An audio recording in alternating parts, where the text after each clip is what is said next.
కుమారుడికి పెళ్లి చేయాలనుకున్నాడు. ఆ పెళ్లి జరగలేదు, జరగబోతుంది. అయితే పెళ్లి పిల్ల కావాలి అని అంటే దేవుడు ఆరంభం లేకుంటున్నవాడు. అయితే ఆయన పెళ్లి చేసుకోపోయే అమ్మాయి కూడా ఆమె దేవుని యొక్క లక్షణాలను, దేవుని సంగతులను పుణికి పుచ్చుకొని ఉండాలి. ఆయనకు నచ్చాలంటే ఆయన రక్తంలో కడగబడి, ఆయన జ్ఞానంతో నింపబడి, ఆయన పరిశుద్ధతో నింపబడి, ఆయన ప్రణాళికతో నింపబడి, ఆయన చిత్తంతో నింపబడి, ఆయన ఉద్దేశాలతో నింపబడి, ఆయనకు నచ్చేటట్టు ఉండాలమ్మాయి. స్త్రీ పురుషుని కొరకు, పురుషుడు దేవుని కొరకు. ఎట్లను? ఇక్కడ పురుషుడు అంటే దేవుడు, స్త్రీ అంటే సంఘం, సంఘం దేవుని కొరకు. దేవుని కొరకే అన్ని నిర్మించబడ్డాయి. ఈ సృష్టి అంతా దేవుని కొరకే, సృష్టి అంతా దేవుని కొరకే, విశ్వం అంతా దేవుని కొరకే, అన్ని దేవుని కొరకే దేవుడు సృష్టించుకున్నాడు. అవన్నీ ఆయనకు మహిమ తీసుకురావాలి, ఆయనను స్తుతించాలి, ఆయనను గణపరచాలి, అన్ని కూడా. కాబట్టి ఆయన పోలిక, ఆయన జ్ఞానం, ఆయన ఉద్దేశం మనలో నెరవేరాలి, మనకు తెలియాలంటే మనకు ఒక విషయం అర్థం కావాలి. అదేంటంటే యుగములలో, తరములలో దాచబడిన మర్మాలు అవి మనకు తెలిస్తే ఆయనకు ఎట్లా మనం నచ్చుతామో, ఎట్లా ఉండాలనో మనకు తెలుస్తుంది. కొలస్సీలకు రాసిన పత్రిక 1వ అధ్యాయం 25-26 వచనాల్లో ఉంటది ఒక మాట. దేవుని వాక్యమును అనగా యుగములలోను తరములలోను మరుగు చేయబడి ఉన్న మర్మమును సంపూర్ణంగా ప్రకటించుటకు మీ నిమిత్తం నాకు అప్పగింపబడిన దేవుని ఏర్పాటు ప్రకారం నేను ఆ సంఘమునకు పరిచారకుడనైతిని అన్నాడు. పౌలు గృహ నిర్వాహకుడు. ఈ విషయం మర్చిపోదు. గృహ నిర్వాహకుడు. ఇక్కడ ఏర్పాటు అనే మాట దగ్గర 5వ నంబర్ ఉంది. అక్కడ మూల భాషలో కింద బైబిల్లో చూస్తే, అందరు బైబిల్ చూడండి, గృహ నిర్వాహకత్వం అని ఉంటది. తర్వాత మనం అదే 27వ వచనం చదివితే, అన్యజనులలో ఈ మర్మం యొక్క మహిమైశ్వర్యం ఎట్టుదో అది అనగా మీ అందున్న క్రీస్తు మహిమ నిరీక్షణ అయి ఉన్నాడను సంగతిని దేవుడు తన పరిశుద్ధులకు తెలియపరచుకోని ఇప్పుడు ఆ మర్మమును వారికి బయలుపరిచాడు. ఇక్కడ ఉన్నాడు అనే దగ్గర 6వ నంబర్ ఉంది. అక్కడ కూడా మూల భాషలో గృహ నిర్వాహకత్వము అని ఉంటది. ఇక్కడ ఏమంటుందంటే ఆ మర్మము మర్మము మర్మము అంటున్నాడు. ఇక్కడ మీరు గమనించాలి ఈ మాట. ఇక్కడ 27వ వచనంలో ఏమన్నాడు చెప్పండి, రౌండ్ చేసుకోండి మీ బైబిల్లో ఆ మాటను. ఇప్పుడు ఆ మర్మమును వారికి బయలుపరచుటకు అంటే తెలియజేయుటకు అని అర్థం. మర్మము అన్నాడు కదా. 27వ వచనము 3వ పదం ఏంటిది? మర్మం యొక్క అని ఉంటాడు. ఏమండి? ఆ పైన 25వ వచనంలో చూస్తే యుగములలో తరములలో మరుగు చేయబడిన మర్మమును, మరుగు చేయబడిన మర్మం, రహస్యము రహస్యంగా ఉంచబడింది. అర్థమైందా మీకు? మర్మము అంటే రహస్యమైనది. అదేం చేయబడింది? రహస్యంగా ఉంచబడింది. మర్మమును మర్మంగా ఉంచిండు దేవుడు. ఏదైనా ఇప్పుడు భార్య భర్తలు మాట్లాడుకునేటప్పుడు, లేదా తండ్రి కొడుకులు మాట్లాడుకునేటప్పుడు వాళ్ళ కుటుంబ వ్యవహారాలు, పర్సనల్ విషయాలు ఉంటాయి. ఆస్తుల గురించి, డబ్బు గురించి, ధనం గురించి, పొలాల గురించి, బిజినెస్ గురించి, వ్యాపారం గురించి, వ్యవసాయం గురించి, ఆ విషయాలు వాళ్ళిద్దరు డిస్కస్ చేసుకుంటారు. ఆ రహస్యమైన నిధులు, ఇప్పుడు కొడుకున్నాడు, తండ్రి ఉన్నాడు, తండ్రి ఆస్తులను గురించి, బ్యాంక్ బ్యాలెన్స్, తనకున్న పొలాలు, తనకున్న దస్తావేజులు, ఈ రహస్యమైన విషయాలు కొన్ని ఉంటాయి కదా, అవి ఎవరికి చెప్తాడు? కొడుకుకి చెప్తాడు. తన పనులకు దగ్గరగా తనకు ఎంత క్లోజో నమ్మదగి ఎవరు ఉంటారో వాళ్ళకి చెప్తారు కదా. అట్లనే దేవుడు ఈ విషయాలను ఎవరికి చెప్పాలనుకుంటాడు? మతోన్మాదులక, అన్యులక, దేవుని వ్యతిరేకించే వాళ్ళక, దేవుని అసలు నమ్మనోళ్ళక, దేవుడు అంటే అసహించుకున్నోళ్ళక, ఎవరికి దేవుడు అంటే కోపపడేటోళ్ళక, ఎవరికి బైబిల్ని చింపేటోళ్ళక, బైబిల్ని అసహించుకున్నోళ్ళక, దేవుని సేవకులను అగౌరవపరచోళ్ళక, ఎవరికి చెప్పాలనుకుంటాడు ఆయన? చెప్పండి. ఆ విషయాలు ఎవరికి చెప్పాలనుకుంటాడు? ఇక్కడ ఏమన్నాడు? యుగములలో తరములలో మరుగు చేయబడి ఉన్న మర్మమును. అంటే ఎంత డీప్ లాకర్ లో పెట్టాడు చూడండి విషయాన్ని. ఇది రౌండ్ అప్ చేసుకోండి. ఏమండి? 3 సార్లు వాడాడు ఈ మాట, మర్మము మర్మము మర్మం. 2 వచనాలలో 3 సార్లు వాడాడు. యుగాలలో తరాలలో మరుగుగా ఉన్న మర్మాలు ఉన్నాయి. ఆ మర్మాలు మనం తెలుసుకోవాలి. ఆ మర్మాలే దేవుని సంకల్పం, దేవుని చిత్తం, దేవుని ఉద్దేశం, దేవుని ప్రణాళిక. అది ఎవరికి పడితే వాళ్ళకు దేవుడు రివీల్ చేయడు. రోడ్ మీద పోయేటోళ్ళకు నెలకోసారి వచ్చి నమస్తే పెట్టేటోళ్ళకు, వారానికి ఒకసారి హలో అని పోయేటోళ్ళకి ఎప్పుడు దేవుడు? మనం ఏదైనా ఎవరికైనా చెప్పాలి మన రహస్యమైన విషయాలు, మన డబ్బు గురించి, మన బంగారం గురించి, వెండి గురించి, మనకున్నటువంటి ఆర్థిక పరమైన వ్యవహారాల గురించి ఎవరితో వాళ్ళతో చెప్తామా? చెప్పం. ఎవరికి చెప్తాం? ప్రాణ స్నేహితులకు. ఇక వాళ్ళు నా ప్రాణము అనుకున్నోళ్ళకి చెప్తాం. ఇక వాళ్ళు నాలో సగము అనుకున్నోళ్ళకి చెప్తాం. ఇక వీళ్ళు నాకు చాలా ఇంపార్టెంట్ అనుకున్నోళ్ళకి చెప్తాం. అంతే తప్ప ఎవరికి పడితే ఆళ్ళకి చెప్పం. ఈ పద్ధతి దేవునిది ముందు. దేవుడు ఎవరికి పడితే వాళ్ళకు చెప్పడు తన పరలోక మర్మములను. ఎవరికి చెప్తాడయ్యా అంటే, ఆయనను ఎవరైతే అంటు పెట్టుకొని ఉంటారో, ఎవరైతే ఆయనను బాగా నమ్ముతారో. మనము దేవుని నమ్మడం అన్నది నేను ఆల్రెడీ చెప్పాను 2 రోజుల క్రితం. దేవుడు మనలను నమ్మడం గూడా ఉంది. అబ్రహాము దేవుడిని నమ్మాడు. అబ్రహామును దేవుడు నమ్మాడు. మోషే దేవుడిని నమ్మాడు.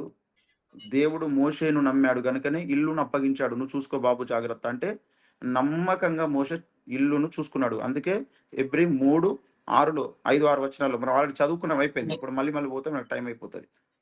అక్కడ మోషే దేవుని గృహం అంతటిలో నమ్మకమైనవాడు. ఇప్పుడు పౌలు గూడా కొత్త నిబంధనలో వెతికితే దేవునికి పౌలు దొరికాడు నమ్మకమైన వాడుగా. అందుకే గృహాన్ని అప్పగించాడు దేవుడు. అందుకే ఆ గృహము అంటే సంఘముకు ఈ 14 పత్రికలను పౌలు ద్వారా దేవుడు అందించాడు. ఇప్పుడు ఇక్కడ యుగములలో, తరములలో మరుగు చేయబడిన మర్మములు సంపూర్ణంగా చెప్పాలి. సగం సగం చెప్పొద్దు. సంపూర్ణంగా చెప్పాలంటున్నాడు.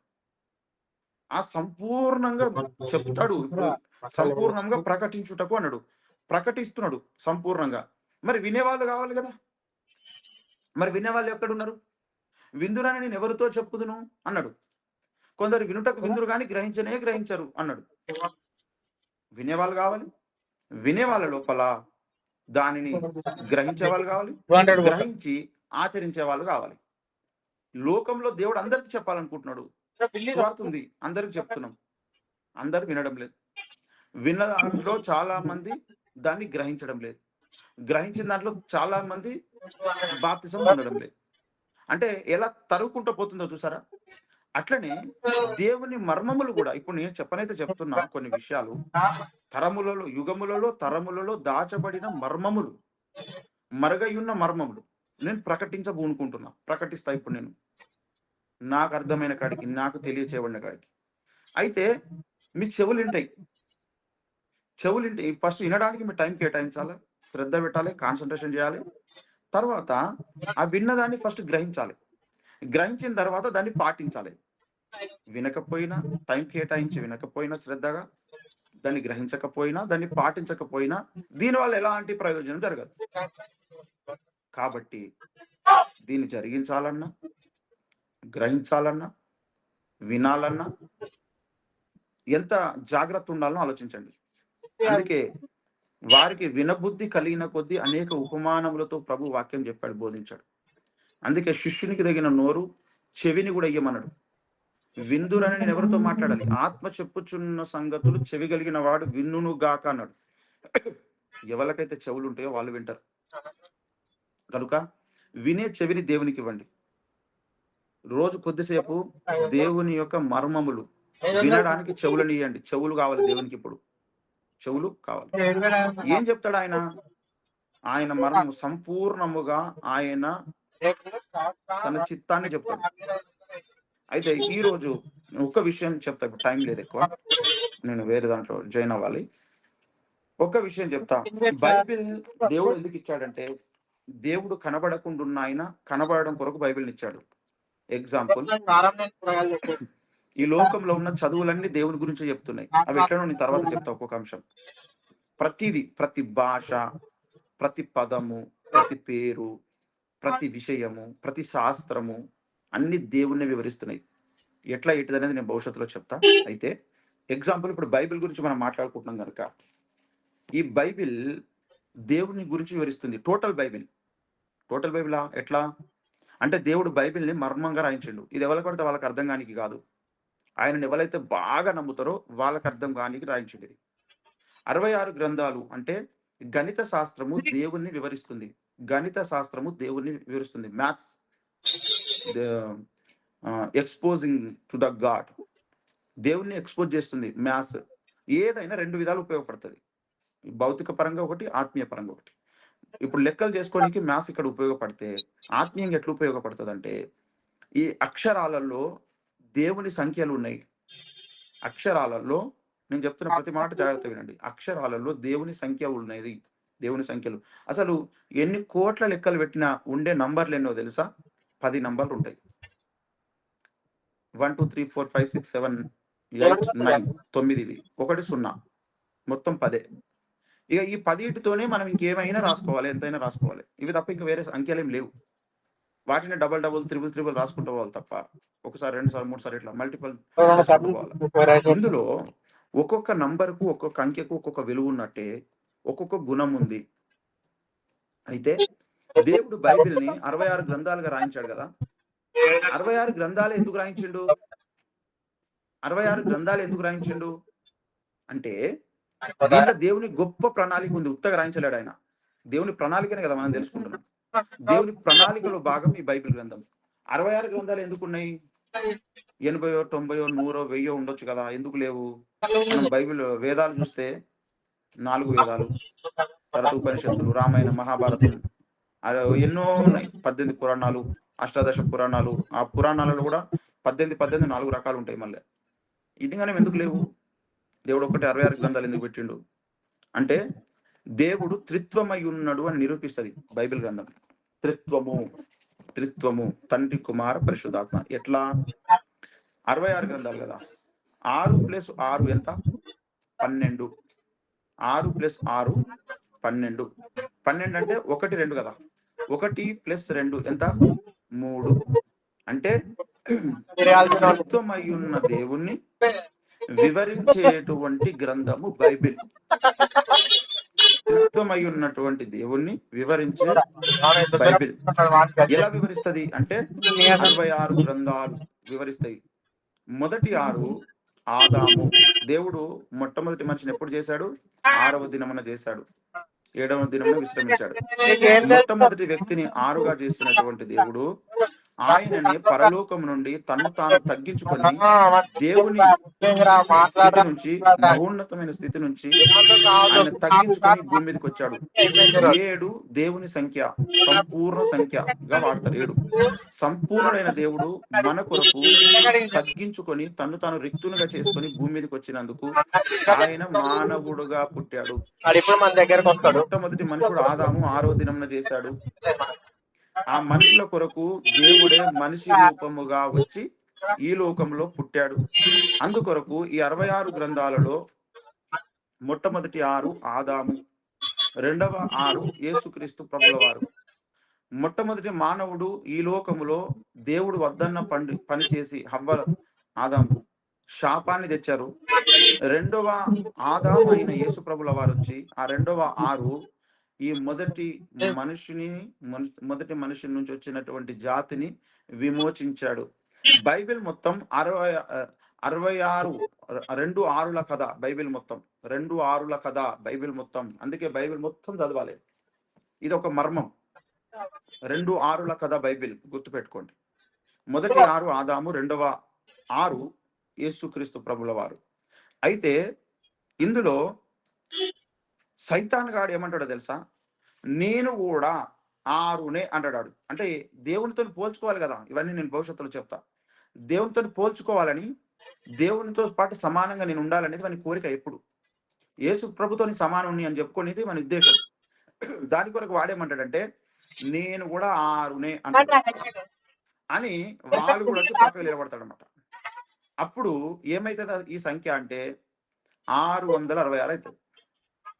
666 అవుతుంది. ఏమండి?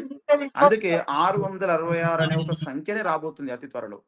అది ఒక లోగో లాగా కావచ్చు, ఒక చిహ్నంగా కావచ్చు, అతి త్వరలో రాబోతుంది. ఆ ముద్ర ఎవరైతే వేసుకుంటారో వారు ఖచ్చితంగా నరకం వెళ్ళిపోతారు. విచిత్రం ఏందంటే క్రైస్తవులని చెప్పుకునేటోళ్ళు కూడా దాన్ని వేసుకుంటారు. ఎందుకంటే అప్పుడు మహాశ్రమల కాలంలో ఆకలికి తట్టుకోలేక, సమస్యలకు తట్టుకోలేక ఆ నంబరు వేసుకుంటారు. అయితే ఈ రోజు ఒక విషయం అయితే మనం నేర్చుకున్నాం. ఏంటిదంటే బైబిల్ 2 6ల కథ. ఈ విషయం గుర్తుపెట్టుకోండి చాలు. ఇయాల మటుకు చాలిగా. ఏమండి? బైబిల్‌లో ఉన్న కథ ఏంటిది? 2 6ల కథ. ఈ 2 ఆరుల విషయము మనం నేర్చుకోవాలి. ప్రకటన గ్రంథం 13వ అధ్యాయము 18వ వచనం. బుద్ధి గలవాడు మృగం యొక్క సంఖ్యను లెక్కింపనిమ్ము. అది ఒక మనిషిని సంఖ్యే.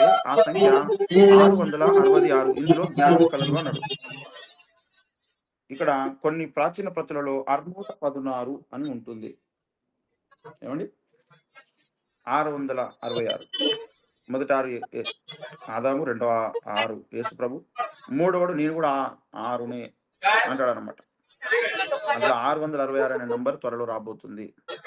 అయితే మొదటి 6 ఆదాము, అతడు వద్దన్న పండు తిని పాపం చేశాడు. ఆ మనిషిని విమోచించడానికి మనుషులలో మనిషిగా దేవుడు పుట్టి ఈ మనుషులను విమోచించాడు, పరిశుద్ధుడిగా పుట్టి తన రక్తాన్ని కార్చి.